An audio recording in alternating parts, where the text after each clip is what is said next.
ഇടിയേ ഇടിയേ എന്താ മനുഷ്യ രാവിലെ തന്നെ ഒന്ന് തൊള്ള തുറന്ന് അലർന്നേ? മുഖത്തേക്ക് ഒരു ബ്ലാക്ക് ടീ.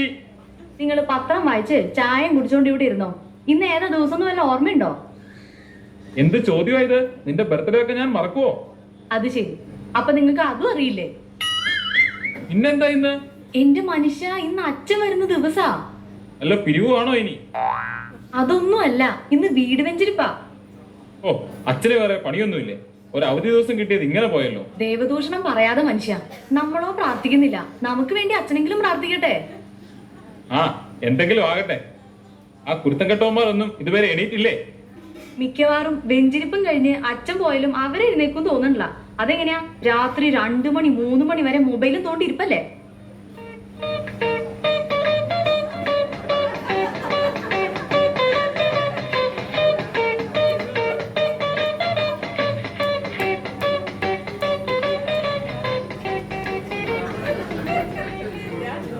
സമയം 12 മണി ആയതേ ഉള്ളല്ലോ. സാറൊന്ന് നേരത്തെ ആണല്ലോ. വെറുതെ ഇവിടെ തലയും ചൊറിഞ്ഞോണ്ട് നിൽക്കാണ്ട് ബാക്കിയുള്ള എന്നെ കൂടെ എണീപ്പിക്കേ. എന്നിട്ട് പോയാൽ മുറിയൊക്കെ വൃത്തിയാക്കിയിട്. ഇടിയേ, നമ്മുടെ അത് ഉപയോഗിച്ചിട്ട് കുറേയായി, തപ്പി എടുക്കണം.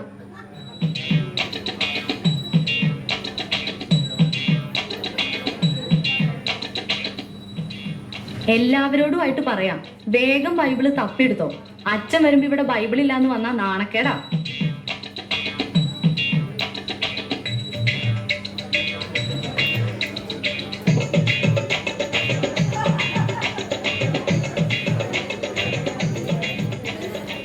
എടി, നീ ആ അപ്പുറത്തെ ശാന്തമ്മയുടെ വീട്ടിൽ പോയിട്ട് ബൈബിള് വാങ്ങിക്കൊണ്ട് വന്നേ. എന്തിനാ അമ്മ ശാന്തി ആന്റിയുടെ വീട്ടിൽ പോകുന്നത്? ഞാൻ മേരി ആന്റിക്ക് घर से ले आती हूँ. കഴിഞ്ഞ ആഴ്ച അവരുടെ പട്ടി നമ്മളെ പൂച്ച ഓടിച്ചു എന്ന് പറഞ്ഞ് ഞാൻ വഴക്കുണ്ടാക്കിയില്ലേ? അന്ന് പുറത്തു പറയാൻ കൊള്ളത്തൊക്കെ ഞാൻ അവളെ വിളിച്ചതാ. മാത്രമല്ല അവളുടെ സ്വഭാവം മോശം. നീ വേഗം പോയിട്ട് ശാന്തമ്മയുടെ അടുത്തുനിന്ന് വാങ്ങിട്ടോ.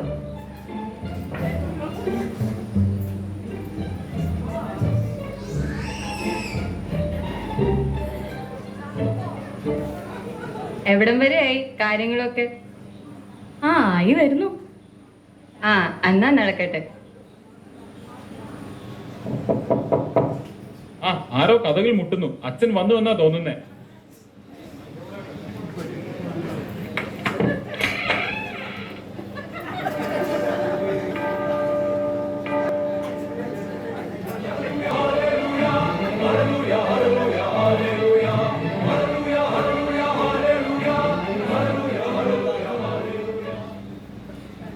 ഈശോ മിശിഹായ്ക്ക് സ്തുതിയായിരിക്കട്ടെ. അച്ഛാ സ്തുതിയായിരിക്കട്ടെ. എന്നാ അച്ഛാ ഇരിക്കാം. ഒരാളെയും കൂടെ കാണാനുണ്ടല്ലോ. അമ്മച്ചി എന്ത് ചെയ്യേ? എടി അമ്മു, നീ പോയി വല്യമ്മയെ വിളിച്ചോണ്ട് വാ.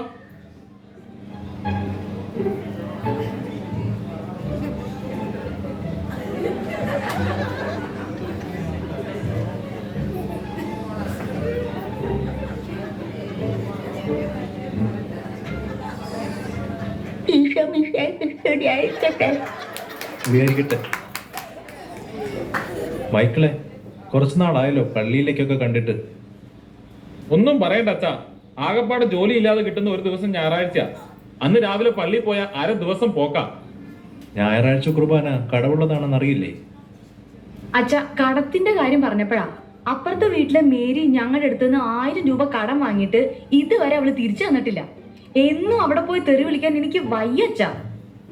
ആ കടവല്ല, ഞായറാഴ്ച കുർബാന നന്നായി ഒരുങ്ങി പങ്കെടുക്കണം എന്നാണ് ഉദ്ദേശിച്ചത്. അച്ഛൻ ആ പറഞ്ഞത് നേരാ.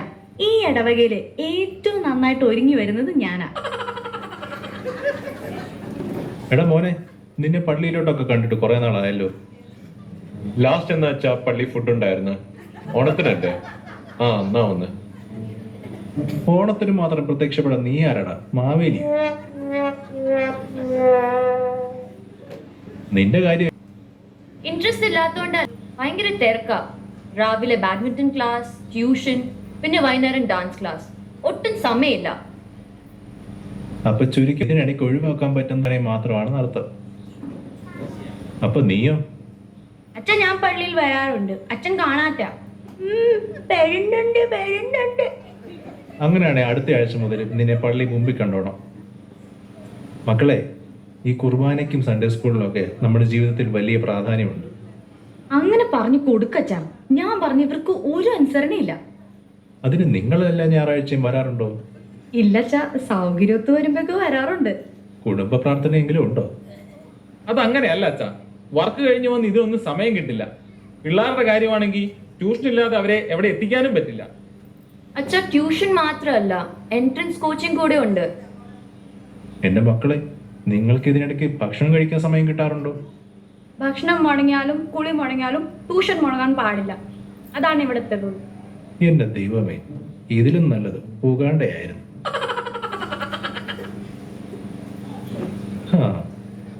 എന്നാ നമുക്കിനി പ്രാർത്ഥിക്കാം. എടാ മോനെ, നീ ആ ബൈബിൾ എടുത്ത് എഫേസോസ് 5:22 മുതലൊന്ന് വായിച്ചേ. ബൈബിളും വായി.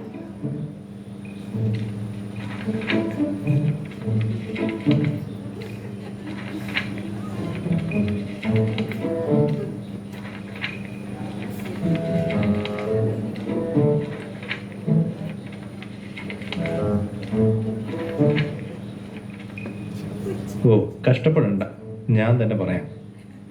മക്കളെ, ഇപ്പോൾ നമ്മൾ കൈത്താക്കാലത്തിലാണല്ലോ. കൈതക്കാലോ? ഇപ്പൊ മഴക്കാലല്ലേ? മിണ്ടാതിരിയടാ. മിണ്ടാതിരിക്കാൻ പറഞ്ഞിട്ട് കാര്യമില്ല.